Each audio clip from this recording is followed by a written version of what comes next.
Hello friend, एक बार फिर आप लोगों का हार्दिक स्वागत करती हूँ और उम्मीद करती हूँ कि आप लोग अच्छे होंगे। तो चलिए अभी हम बात कर लेते हैं इस वीडियो की। तो यहाँ पर आप देख के ही समझ गए होंगे कि आज की वीडियो जो है वो हमारा नोट्स से रिलेटेड है। यानी आज हम बीएड के जो सब्जेक्ट्स हैं उनके नोट्स की बात करने वाले हैं। और ये जो नोट्स है वो शैक्षिक तकनीकी एवं कंप्यूटर सह अनुदेशन जो पेपर है आपका बीएड में, उसका ये हमारा नोट्स रहेगा। और ये क्वेश्चन काफ़ी बार एग्जाम में पूछा है। तो अगर आपको ये आज की हमारी वीडियो अच्छी लगेगी तो आप प्लीज़ इसको लाइक करिएगा, शेयर कर दीजिएगा दोस्तों के साथ ज़्यादा से ज़्यादा। चैनल को सब्सक्राइब नहीं किया तो प्लीज़ चैनल को सब्सक्राइब भी कर दें ताकि और लोग इसके साथ जुड़ सकें और इस चैनल को ग्रो करने में हमारी हेल्प कर सकें। तो यहाँ पर जो क्वेश्चन मैं आप लोगों के लिए लेके आई हूँ ये काफ़ी बार एग्जाम में पूछा जा चुका है, बहुत ही ज़्यादा इंपॉर्टेंट क्वेश्चन है। तो चलिए इसके मैं बताती हूँ कि ये किस तरह से पूछ सकता है और आप इसके आंसर किस तरह से लिख सकते हैं।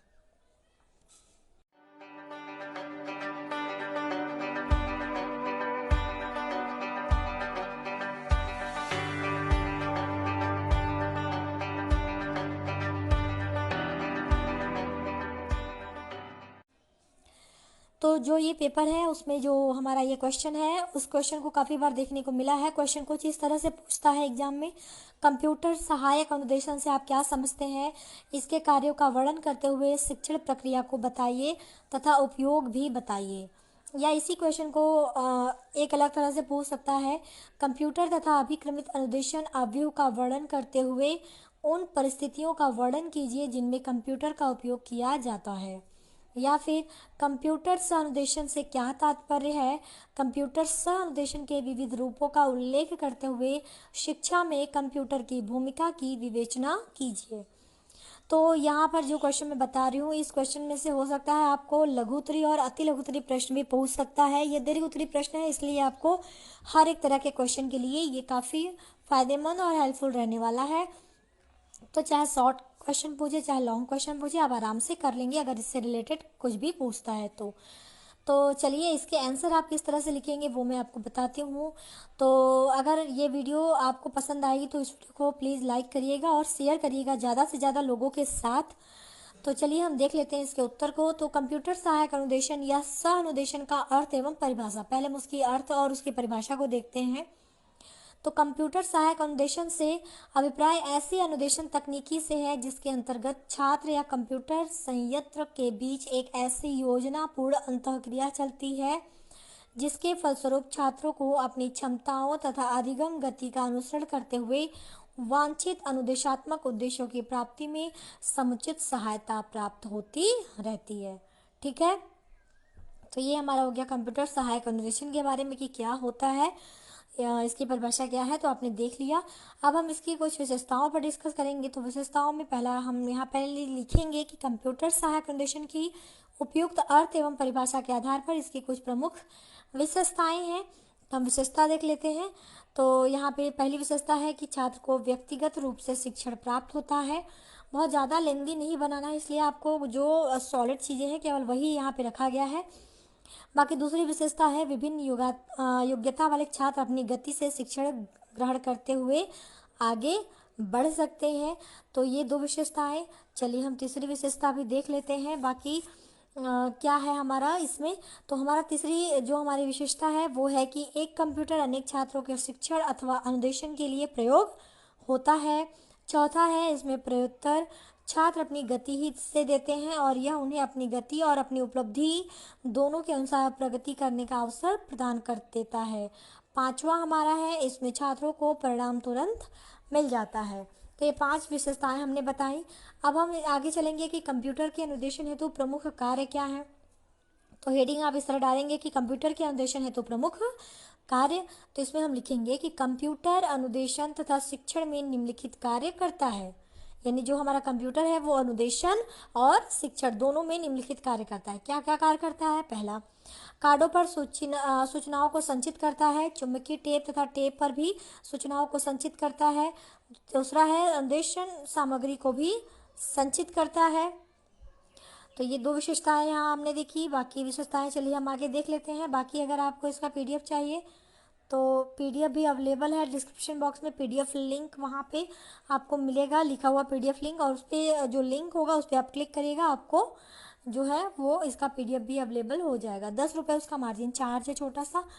तो अगर आप चाहते हैं तो पे कर सकते हैं, अगर नहीं तो आप इस वीडियो को ही आप स्क्रीनशॉट लेके रख सकते हैं, या फिर आप मुझे मेरे इंस्टा पेज से जुड़ सकते हैं। वहाँ पे हो सके तो मैं जितनी कोशिश कर सकूँगी आप लोगों के लिए प्रोवाइड करा सकूँ इमेज ही। तो चलिए थर्ड पॉइंट देख लेते हैं। संचित सूचनाओं में से अपेक्षित प्रदत्तों का चयन करता है। चौथा है विद्युत टंकन मशीन की सहायता से सूचनाओं का संप्रेषण करता है। ठीक है। फिर हम आगे इसी में लिखेंगे कि कंप्यूटर की यह क्षमताएं प्रभावशाली अनुदेशात्मक प्रणाली की आवश्यकताओं को पूर्ति करती हैं। छात्रों की व्यक्तिगत भिन्नताओं के अनुसार कई प्रकार के अभिक्रमित अनुदेशनों को कंप्यूटर में रखा जाता है और एक कंप्यूटर से 32 छात्र एक ही समय में अपनी अपनी आवश्यकता अनुसार 32 भिन्न प्रकार के अनुदेशन का अध्ययन कर सकते हैं। ठीक है। तो ये आपने देखा हमारा, और ये हमारी जो प्रक्रिया है आपने देख लिया। अब हम आगे बात करेंगे कंप्यूटर तथा अनुदेशन या शिक्षण प्रक्रिया। तो इसमें हम क्या लिखेंगे पहले ये देख लेते हैं। लॉरेंस तथा डेनियल ने सबसे जटिल शिक्षण प्रतिमान का विकास किया है, जिसमें शिक्षक के स्थान पर कंप्यूटर का अनुदेशन शिक्षण के प्रस्तुतिकरण के लिए प्रयोग किया जाता है। उन्होंने कंप्यूटर की शिक्षण प्रक्रिया को 2 पक्षों में विभाजित किया है। पहला पक्ष क्या है? पूर्व अनुवर्ग शिक्षण अवस्था, और दूसरा हमारा है अनुवर्ग शिक्षण अवस्था। तो अब दोनों को देख लेते हैं कि क्या क्या है। तो पूर्व अनुवर्ग शिक्षण अवस्था में हम लिखेंगे, इस अवस्था में कंप्यूटर अनुदेशन के विशिष्ट उद्देश्यों को प्राप्त करने के लिए विशिष्ट छात्र को उसके पूर्व ज्ञान के आधार पर चयन किया जाता है। काफ़ी ज़्यादा मतलब इससे रिलेटेड जो भी इंपॉर्टेंट चीज़ें हैं सारा इस वीडियो में आपको मिल जाएगा, यानी कंप्यूटर अनुदेशन से रिलेटेड जो भी टॉपिक है आपको इसी वीडियो में मिल जाएगा। तो आपको परेशान होने की ज़रूरत नहीं पड़ेगी, आपको अलग से वीडियो कोई देखने की ज़रूरत नहीं है। ये काफ़ी है, इनफ है आपको एग्ज़ाम को क्रैक करने में और अच्छे नंबर गेन करने में। चलिए हम इसका सेकंड पॉइंट भी देख लेते हैं। हमारा सेकंड पॉइंट जो था अनुवर्ग शिक्षण व्यवस्था। उससे पहले अगर आपको वीडियो अच्छी लग रही है तो प्लीज़ इस वीडियो को आपको पता है क्या करना है, लाइक करना है, शेयर करना है और चैनल को सब्सक्राइब करना है। तो चलिए अब इसके हम सेकंड वाले बिंदु को भी देख लेते हैं। तो अनुवर्ग शिक्षण व्यवस्था के अंतर्गत हम लिखेंगे, इस अवस्था में कंप्यूटर उसके अनुरूप अनुदेशन सामग्री प्रस्तुत करता है जिसका छात्र अध्ययन करता है। अंत में छात्र अधिगम का मापन किया जाता है। फिर अगला पॉइंट हमारा रहेगा कंप्यूटर का शिक्षा में प्रयोग, क्योंकि ये क्वेश्चन भी आपको पूछा है। ये चाहे तो आपको लघुत्तरी में भी पूछ सकता है, अति लघुत्तरी में भी पूछ सकता है। तो इसको किस तरह से करेंगे तो यहाँ चलिए देख लेते हैं। कंप्यूटर का उपयोग आधुनिक समय में अधिक व्यापक हो गया है।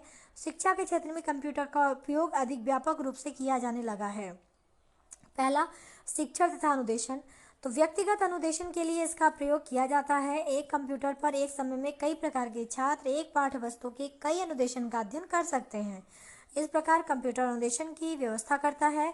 शिक्षक अपने कक्षा शिक्षण में अनुदेशन के लिए कंप्यूटर की सहायता ले सकता है। प्रस्तुतिकरण के साथ साथ उसके द्वारा छात्रों की अनुक्रियाओं का अवलोकन भी किया जा सकता है। यानी शिक्षण के क्षेत्र में आपको पता है कि हम आजकल कंप्यूटर का बहुत ज़्यादा प्रयोग करते हैं। हमको अगर हमको कोई भी टॉपिक पे अध्ययन करना होता है तो कंप्यूटर का प्रयोग करते हैं, क्योंकि उस पर हम एक बहुत कम समय में बहुत सारी चीज़ें भी देख लेते हैं और बहुत सारे लोग आए तो भी कंप्यूटर पे अलग अलग टॉपिक देख सकते हैं। तो चलिए अब हम ये तो हमारा पहला बिंदु था जो हम सेकंड वाले आते हैं। सेकंड हमारा है जो शोध कार्य। तो इसमें हम क्या लिखेंगे कि कंप्यूटर का प्रयोग अनुदेशन के प्रस्तुतिकरण की अपेक्षा शोध कार्य हेतु अधिक किया जाता है। कंप्यूटर द्वारा प्राप्त परिणाम शुद्ध होते हैं। कि आपको पता है कि एक्यूरेट अगर हम उसमें कोई भी चीज़ करते हैं बहुत एक्यूरेसी उसमें देखने को मिलती है, नहीं बहुत स्पष्टता देखने को मिलती है कंप्यूटर का उपयोग करने से। तो ये हमने इसमें लिख दिया कि जो शोध के कार्य होते हैं वो इसी से किए जाते हैं, यानी कंप्यूटर की मदद से किए जाते हैं। तीसरा है शैक्षिक निर्देशन तथा परामर्श। तो कंप्यूटर का प्रयोग अंतः निर्देशन तथा परामर्श के लिए भी किया जाता है। शैक्षिक निर्देशन के लिए छात्रों का निदान किया जाता है और उनकी कमजोरियों को उपचार के लिए अनुदेशन किया जाता है। इसलिए कंप्यूटर की सेवाएं अब भारतवर्ष में भी उपलब्ध कराई जा रही हैं। चौथा हमारा परीक्षा प्रणाली। तो शिक्षा की प्रमुख 2 क्रियाएं होती हैं, शिक्षण एवं परीक्षण। इन दोनों क्रियाओं के लिए कंप्यूटर का प्रयोग किया जाता है। परीक्षा फल तैयार करने के लिए में अधिक समय लगता था, कंप्यूटर ने इसे आसान बना दिया है। अब भारतवर्ष में विश्वविद्यालय और परीक्षा परिषदें अपने परीक्षा फलों को तैयार करने में कंप्यूटर की सहायता लेने लगे हैं। ये सबको पता है कि अब सारा चीज़ कंप्यूटर के माध्यम से ही होता है, चाहे रिजल्ट शो होता है, कुछ भी होता है हम देखते हैं, सब कुछ कंप्यूटर के ऊपर डिपेंड हो गया। अब आते हैं इन चारों के अलावा भी कंप्यूटर का शिक्षा में कई उपयोग है जो कि इस प्रकार है। यानी ये तो 4 हमारे मेन पॉइंट थे, इसके अलावा बहुत सारे पॉइंट हैं। तो इसमें एक हम आते हैं पहला महासंगणक। तो शिक्षा के क्षेत्र में कंप्यूटर एक महासंगणक की तरह कार्य करता है, क्योंकि यह बड़ी से बड़ी गणनाओं को कुछ सेकंड में ही हल कर देता है। कैलकुलेटर इसका एक बहुत बड़ा एग्जाम्पल है, आप जानते हैं। फिर आता है हमारा संग्रह। तो यह सूचनाओं का संग्रह बड़ी मात्रा में करता है, जिससे बड़ी मात्रा में शैक्षिक सूचनाओं का संग्रह आसानी से किया जा सकता है। तीसरा है कंप्यूटर प्रश्नोत्तर के माध्यम से छात्रों को स्वयं समाधान खोजने के लिए प्रेरित करता है। चौथा है यह स्व शिक्षण में उपयोगी है। पांचवा है प्रयोगशाला व दूसरे क्रियात्मक कार्यों में कंप्यूटर सहायक सामग्री की तरह कार्य करता है। छठा है विभिन्न प्रकार के विचारों व सूचनाओं की पुनरावृत्ति तथा छात्रों को निर्देश एवं परामर्श देने में इसका प्रयोग किया जाता है। ठीक है, 6 पॉइंट हमने यहाँ भी आपको दिखा दिए। आपसे पूछता है तो आप अगर डायरेक्ट भी लिखना चाहें तो लिख सकते हैं। ऊपर मैंने 4 पॉइंट जो मेजर पॉइंट थे वो भी दिखाए, और जो उन लोगों के अतिरिक्त थे वो भी सारे मैंने यहाँ पे उसके कंप्यूटर के जो उपयोग है वो भी हमने दिखा दिया। लास्ट हमारा आता है कंप्यूटर का प्रशासनिक उपयोग।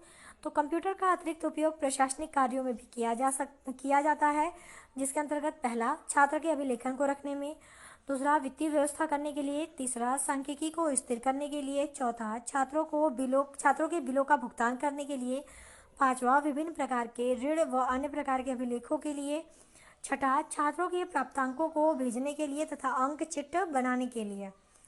तो ये आपने देखे हमारे सारे पॉइंट यहाँ पे मैंने क्लियर कर दिए हैं। उम्मीद करती हूँ कि आपको पसंद भी आए होंगे। तो अगर पसंद आए तो वीडियो को लाइक करिए, शेयर करिए, चैनल को सब्सक्राइब करिए।